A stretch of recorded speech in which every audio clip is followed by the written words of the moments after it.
Welcome to another episode of the Built to Win mini pod. This week I'm sitting down with Circle's very own Peter Neale. Hello there. Hi. How you doing? I'm feeling really good. Good Really, man. always good. Good man. So I'll give you a formal introduction Thank and you. then I'll let you introduce yourself. Well, thank you very much. So Pete has peaked at £25,000 weekly gross profit. Yep. He was voted European Top Contract Recruiter at the RDLC Awards in 2022. Yes, very much so. And now you are embarking on a new market and setting up a new market Yes. in cyber security, Yes. which you're finding interesting. More than interesting. Yes. Nice. So let's start with, we've worked together now for 6 years. Yeah. At least, yes. 6 years. Yeah. It's been a good journey, man. Been a great journey from where, if you look where we was 7 years ago Yeah. in an office this size to probably fit me and you in Yeah. to what we are now. It's an incredible journey, to say the least. Yeah, man. Yeah. And you've really, you really kind of ripped up the wall. Tried to, yeah. It was, And then got pulled back in. yeah, it was. I don't think I had any guardrails. I think it was go and explore, and which was great. And we just, I think, tore it up. Let's be honest, 2019, 2020, building the market, and then all of a sudden, mic drop, and 0 to 25K in 18 months.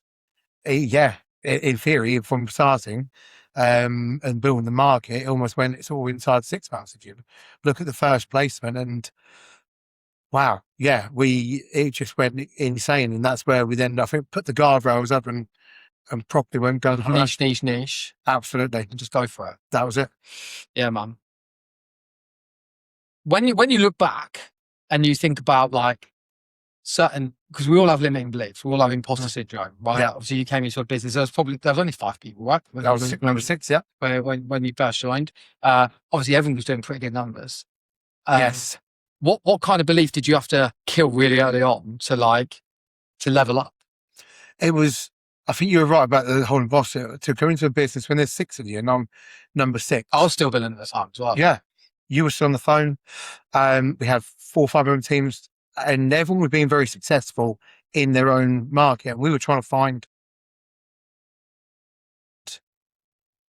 it was looking at 5 very successful people going, how do I get there? What do I have to squash to just have unlimited beliefs to get there? And I think it was just grit and determination. Because he's sort of shown the way in a new market, it just very much became, if I'm going to be the best, I've got to prove that I'm the best. And I think it was then just, no, I've always got to think that it is persistency with consistency. Mm-hmm. And then finally it happened. And it was looking at U5 going, kind of want a bit of that lifestyle, if I'm really honest. And that was sort of the egg on, and then the support network, and then the family, and then just actually get to that amount. I need to get to that amount. There's no reason to stop me. And that's how I was sort of looking at the time, and it happened very fast. And it's a bit of a blur, but a bloody good one. If I'm honest. Yeah, that's interesting, man. What would you say that is the mindset that like built you? Because you're relentless. That is, yeah. You are relentless. Like you're fearless. Yeah. And you're relentless. They're the 2 main traits that I see within you. I appreciate that. But what is it that feeds that mindset? Where does that come from? I think it comes from wanting more. And sometimes not wanting more, and always, as you really send back, growing up, a loving family, but it was always, we never had need for anything, if I'm really honest with it, but it was going, right, I want the most comfortable life possible.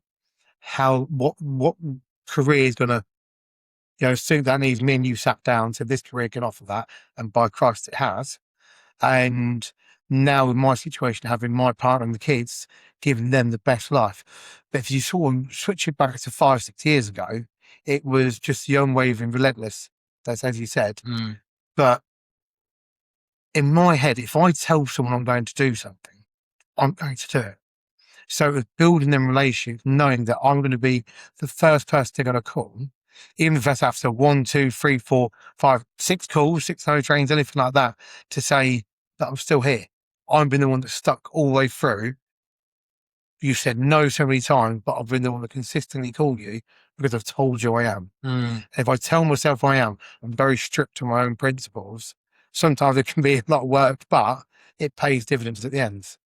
Yeah, I agree. I absolutely agree. That persistence is key. The old stat going is that on average, 85% of hiring managers will buy from you after 6 points of contact, 6 phone calls, 6 meetings, whatever it might be.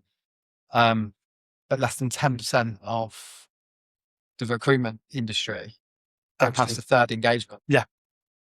And we've seen Crazy, right? We've seen proof when we sat down, and that's what we navigated a couple of different markets within the healthcare farm. So we found our home, which was quality regulatory, and it was something that I had a great passion, still do have a great passion in, and that market now sort of runs itself, which is great. But it was knowing that, if it gets a second phone call, oh hi, third phone call, actually there's a project coming up. You start to become friends, and that's one of the biggest rewards of this job. Honestly, when you pick up the phone to a director, a head of or a site manager or anything like that, and they pick up and said, "Hello, Peter." That's when we know you're doing the right job. Yeah. And then you owe it to yourself and to the client, more importantly, to deliver first time for them every time. Because that's a working relationship that I'll never phone. Yeah, 100%. 100%. And it's just a process, right? So if you think back, you were like the first person that started our diversification. Yeah. Business diversification. 100%. Right? And now you're doing it again. Yeah. Now you're doing it again. So what lessons do you feel that you've learned from doing it the first time? Yeah. Doing it the second time? 3 words: trust the process.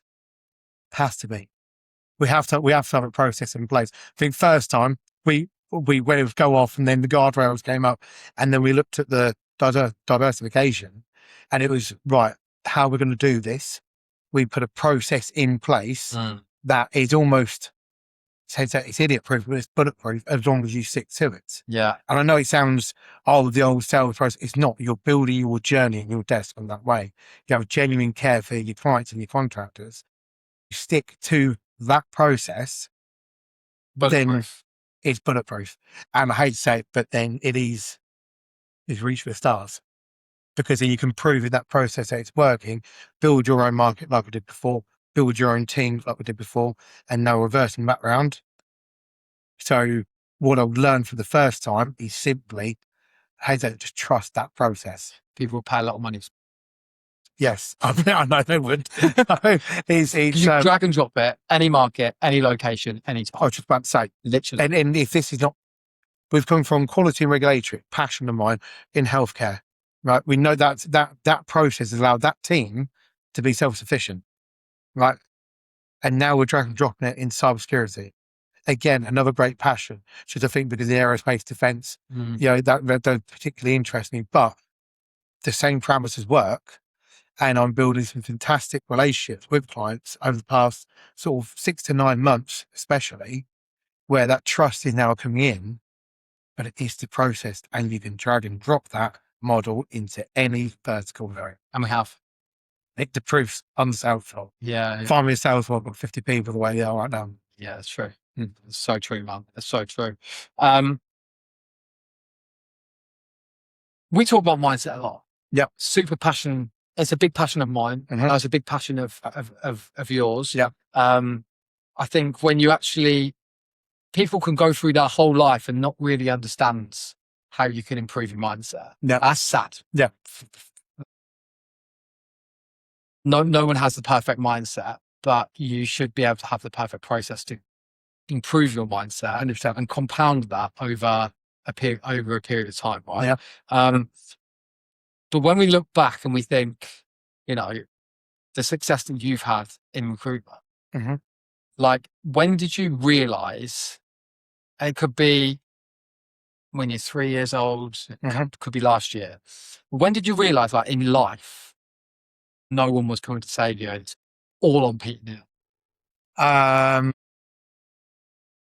That's I think it's I'm the one of the family who didn't go to university, and I think back from our era, talking 20 years ago, it was common to go to university. But a very successful older brother and older sister, older family siblings. You're the maverick, and yeah, Yeah, I knew it was not been to uni. And so at that point, I was like, well, if I'm not going to go to uni, I need to prove myself in another way. I had this mindset switch and this, uni is a fantastic thing, not knocking it, but my mindset switched that I can go work at a said company for 4 years and get 4 years experience into a company rather than go to uni. With that mindset, I was like, I can apply that to anywhere. I don't need to have a degree. But I think because I had such a successful older brother and sister with degrees and so forth, I was like, I'm going to go and give it my all at any job that I am. There's no 90%. There's no getting in 10 minutes before you start. It's not about first win and last one to leave. it's all in. But you are all in. It's as simple as that. You can't be, I fancy it today. However, we might have a good day.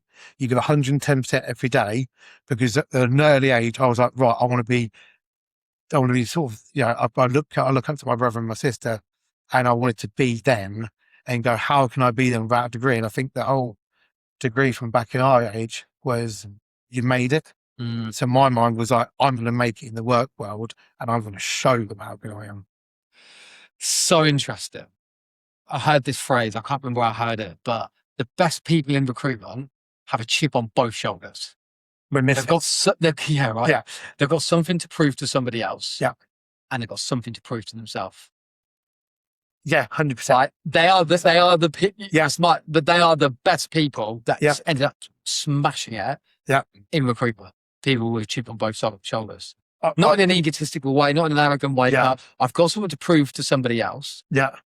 But I've also got something to prove to myself. 100%. And that's the secret. That's the perfect background. That's why I literally don't care if someone has a degree or not. I have no interest. Not that I don't have any interest. Some people have got degrees in this business and they're doing really well. Yeah. Other people haven't got degrees in this business. They're doing really well. Yeah. So it is not a factor whatsoever in recruitment. Recruitment is about making friends. Yeah. Connecting the dots, making deals. And that's it. I'll go one more. We've done it right for so many years. Culture. Yeah. Our culture in there is, I challenge anyone. To find me another culture like that. There's not to knock anyone. Like I say, we've got people in there that have got the uni business degrees, that we fully respect that. But there's a reason why they haven't pursued that, because they're looking at what kind of career they can have here, from earnings, bit of flexibility, and I think when I touched on it, if you look at the fast track, people in there that can, whatever background they might have, could take 10 years to get to earn, direct to CEO earnings. And if the job's done right and you look after your clients and your contractors, the 9 till 5 job, we're in 7 till 7. And we have great passion for it, then you're going to earn that money and have the life that you want. Yeah. And enjoy it. Yeah. I said on a podcast earlier, I haven't been to work for 10 years. No. What is it? If you enjoy what you do, well, you'll never go to. Never work in a day in life. That's it. So true, isn't it? Yeah. Yeah. What is it that you do, you feel that most people aren't? So there's an instant response I give to that, and it's nothing to do with our sales floor at all, but it's one more question, the one extra step, the one extra minute, the one extra hour. Class I've come in on bank holidays off. I finished a round of golf, come in, got 3 people and done a placement in the NHS. It's a lot of people, and there's no disrespect to them. People will go, oh, well, the client can wait till Wednesday because it's bank holiday Monday. I'm a contract recruiter and I can't. That's it. I can't wait. Yeah. Can you imagine? So we're hiring positions, and you promise the director, site director of an NHS site, or one of our aerospace defence clients, saying, yeah, brilliant. You promised CDs by 5 o'clock Wednesday, but I'm doing profile calls on Tuesday saying I've already got them for you because you gave me the opportunity. And I know this is a need that you have. So we're sorting out on Tuesday, ready for a hire on Wednesday. It almost sometimes puts hiring managers in a little bit uncomfortable because they're not used to recruiters being that front foot. Yeah. You don't need to review the CVs. I've got the 3 people here. We'll interview the 3 people. Which one do you want to choose? And make their lives as easy as possible. That's the bit, isn't it? That's what you've got to do. But if that means coming in, obviously we don't, but you jump on for an hour on a Sunday when no one else does, because there's 2 people available, or that time pressing role, like I said for NHS, pops in on a Monday. Because that is, to me, it's popping in. Marginal gains. So don't look at it as coming to work. That sounds sad, but I don't. Play around at golf, picked in for 2 hours, got 3 people sorted because my candidate world, I know like the back of my hand. I know who's available. And the client,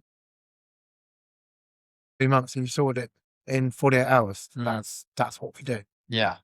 And that's where I think what we do is, and I do, is we go that extra mile.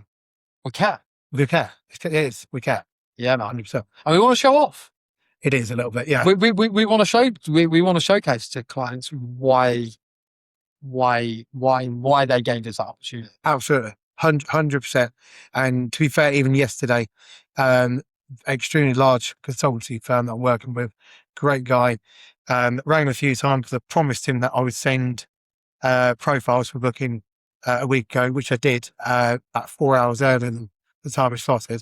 Don't want to put in, but unfortunately didn't get one email. So when I rang him last week, he rang me yesterday and said, "Oh, I thought you were just calling me to say that you haven't found anyone like everyone else, or you need more time." I said, "No, I'm waiting for your response on emails." Realised that we missed a number out on his email, which he forgot to give me. And he said, "Oh, well," and he's now looking to interview 2 of them straight away. Yeah. And he thought I was like every other recruiter. Yeah. So didn't pick the phone. Then when he realised it was his mistake, he was like, "No, fair enough." And now we're interviewing. And it's a bit like, yeah, look at me. I've told you I'm going to do it. Yeah. And we've already discussed, we've got the 2 perfect people. Shifting both shoulders. That's it. He's happy. I'm happy. Yeah. Everyone's winning. And it's that great pride that you take. Proof point to me and almost to the client that, yes, I said I was going to do it. Yeah. Thing. Yeah, absolutely.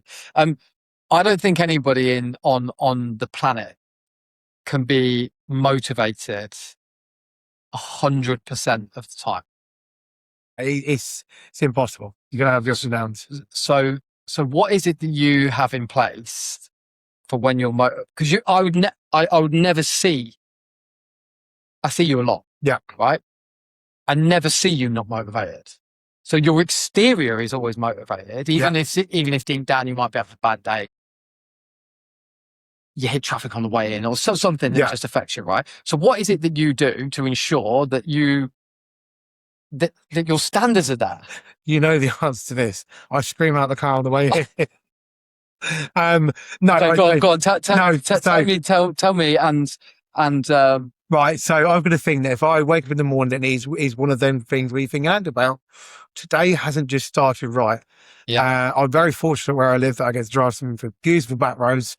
So the affirmations, I am, I can, I will, I do, and I am the best. But then I sometimes I do read somewhere that's good just to yell out. Because you've seen this and you've seen a video as well. And I turn the music down between villages and I will just yell, "Let's have it." Right? And it's so good. And it sounds so cheesy. If you're feeling stressed, just go stand somewhere or on the way to work, just yell out. You can, or just scream out, because all of a sudden that tension energy and the energy come out. That's the negativity leaving your body. Yeah. And then I come in all positive. And I think people look to me to be that sort of positive person Are you an anchor for that sales floor? I do. Anchor. I appreciate you saying that. I do pride myself on not only my own work ethics. I pride myself on work ethics and leading from the front. And leading from the front sometimes doesn't always mean having the biggest figures or having the biggest dial-outs. Or what it does mean is you're culturally right for the business. It's picking people up when you can see that they will probably let a day affect them. Because I think we've said it before, at the end of the day, It's only recruitment. Let's have fun with it. Yeah. Listen the old top button and go have fun. Yeah. It's just recruitment at the end of the day. Yeah. So why not? If we're here, let's make it fun. Yeah. And he starts preaching that on the floor. You're like, actually, and you then start seeing the buzz kick up, right? And all of a sudden, the process in place for not one, not two, but 5, but 10, but 20 of us. And it's just the loudest sales floor you've ever seen. And that's what I take great pride in to keep my motivation going as well. It helps. Yeah, Massive, definitely helps. Okay, so tell me then about cyber and the future of it, and the path that you're taking. It's a big, so cyber first and foremost is something we've sat and discussed and looked at as a market. You know, it's grown exponentially since 2022, 2024, 2026. They anticipate it's going to grow to sort of 17, 18 billion UK market this year. And we sort of sat and looked, you know, where's the contracting market in this? Contracting market makes up about sort of 35% of that, but it's not going to come to you. This is about building relationships and building trust. Half it can be security cleared and stuff like that. But it's then looking at every, I think we'll call them verticals. So healthcare, aerospace defense, finance, FMCG, and building the relationships in that and having a deep understanding of the market. Before we could look at quality, and it was about the experience, what we need in different ISOs. Very similar in cyber, but you've got a real understanding to look at who's in what area, for what reason, security cleared and so forth. And I think the more I look into it, the more I'm interested in it, because it does in turn relate into itself, unfortunately, but to world politics. You know, unfortunately, I had a CISO the other day, and other directors have said to me, Peter, you're only busy if there's a pandemic or a war on, which we laughed about, but it's true. Yeah. And there's always a forever need. Cyber itself is very exciting. I look at it as, and I don't mean it's an attack or threats, it's just in a general how it operates. The defense arm of it. The defense arm of it is, you know, AI is taking a massive place in it at the moment for various roles, but it's not going to take over just yet. I don't think we're there.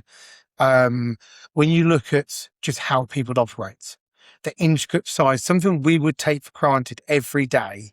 And I mean, I was talking to a director the other day, and he's got people that look after just the Northwest London underground, the buses, right? So just Trafford London buses and the card terminal you tap on. He got guys that just look after that terminal to help that being protected, you know, stop that being penetrate any way.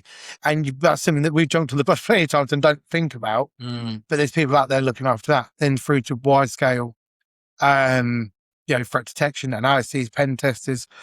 You're talking cybersecurity engineers, architects, your fractional CISOs.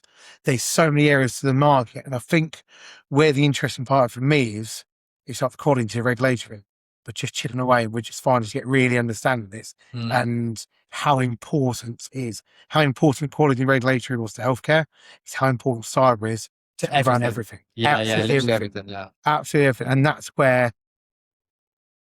So we've just done 2 placements where I'm getting excited because I'm responsible for helping that company stay protected. Yeah.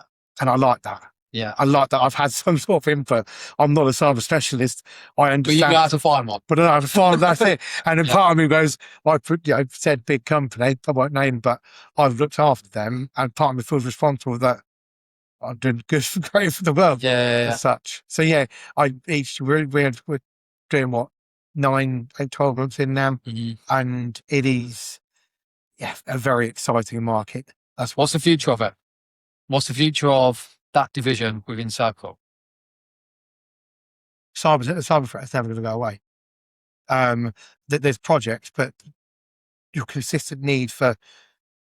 I had again, conversations. I had someone say to me the other day, a cyber protection system or cyber analysis is only ever good like an old map. It's only ever good as the day it was done.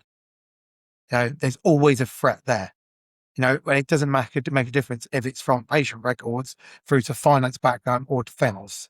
There's always someone in the world that's going to be scratching to try and get that information. Yeah. And their equipment to do so and their technology to do so is evolving at the same pace as what as what actually the defense side of it is. 100%. So therefore, For every, they're not going away either. no, they're not. For every They're new not. system developed, there's 10 systems to break it. Right, exactly. And that's it. And this is not me just spouting. This is deep conversations with, fractional CISOs, group directors, side directors that are telling you their issues.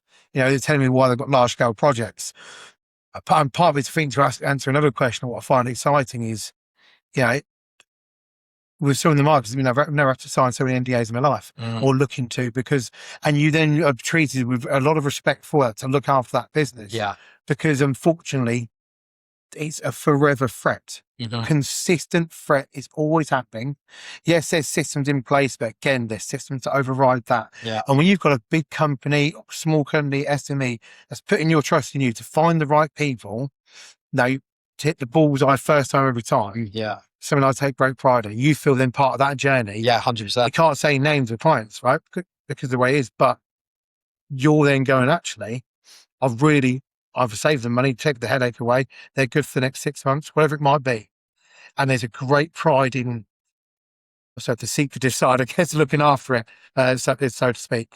It's something that I'm extremely looking forward to. And to go back onto cyber for us as a business, we became extremely known for our pharma. Now we still are.